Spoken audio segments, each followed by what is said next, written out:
Hello students, welcome to Sunny Sky English High School. Now in the previous video we had completed chapter number 1 explanation and 3 question answers which I had given you for homeworks. Now to proceed further, I will be highlighting some important more important question answers from this chapter itself. So from number 4th we will start again. Where did Portuguese establish their forts in India? Portuguese established their fort in Calicut. And you know who was ruling Calicut? It was ruled by King Zamorin. Again Portuguese established their fort in Calicut. Now the fifth question is, to which country did the Dutch inhabitants belong? Where did they establish their forts in India? Now Dutch were also the another European country who came to India, and Dutch people were the inhabitants of Holland, and they established their fort in Pulicat, Madras and Agra. So now these were the three places where Dutch people established their forts in our country, and they belong to Holland. Now next one is, sixth question is, where in India did the French East India Company establish their forts? The French East India Company established their forts at Surat, Malichilipatnam and Puducherry. The French East India Company established their forts at Surat, Machilipatnam and Puducherry. Now these were the important places where the French established their trading centers and East India Company. From where did, now seventh question is, from where did the British first start their trade in India? Now, and with whose permission Mughal Emperor Jahangir gave them the permission to start their trading centers in India? The Britishers first established their trade from the banks of river Hooghly. Clear everyone this much? Now children, you just push the video properly and go through all these question answers which we have discussed so far. 4th, 5th, 6th and 7th question answer. Now question number 8 will be, who were the first and the last Europeans to arrive in India? Who were the first and the last Europeans to arrive in India? Portuguese were the first and French were the last Europeans to arrive in India. I am repeating this again, it's very important question. Portuguese were the first and French were the last Europeans to arrive in India.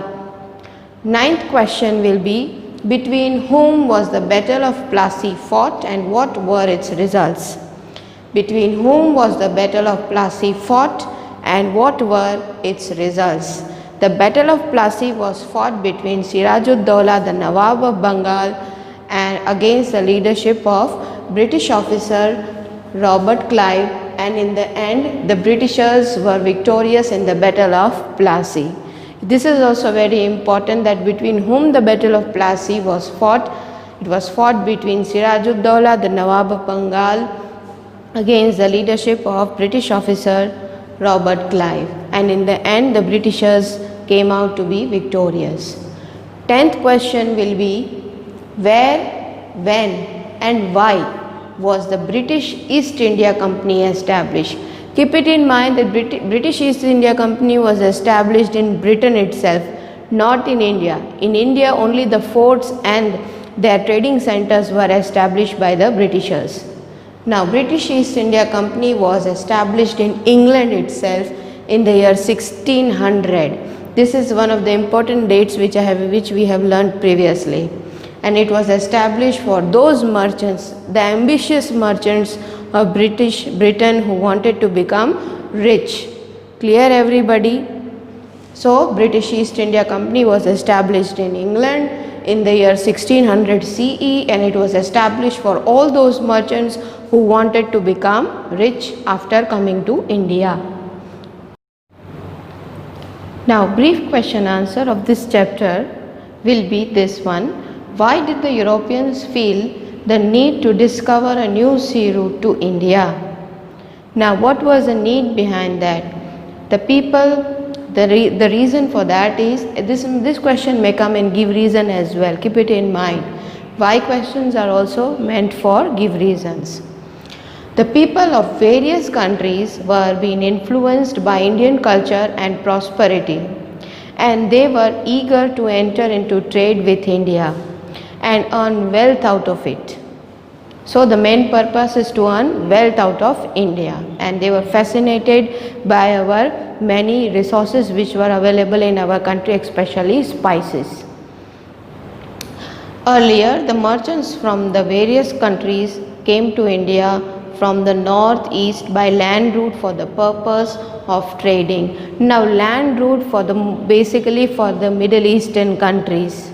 Why Middle Eastern countries? Because Constantinople was the land route which was very much important for the northeastern countries to land up in India for the purpose of trade. Clear everybody? First it was only land route, but due to constant fights between the northeastern countries itself, the land route stopped, and that is why there was an urgent need to establish a sea route to India. Clear everybody? So earlier the merchants from various countries made several attempts, but during that time northeastern countries were already in trade with India via land route. Clear everybody? And the purpose of trading, for the purpose of trading, main purpose was trading for everyone. Clear everybody? And for years the Arab traders undertook trade by the land route, but as situation changed, the trade through land route stopped, completely stopped. Why? Because of the conflicts going on between the northeastern countries themselves.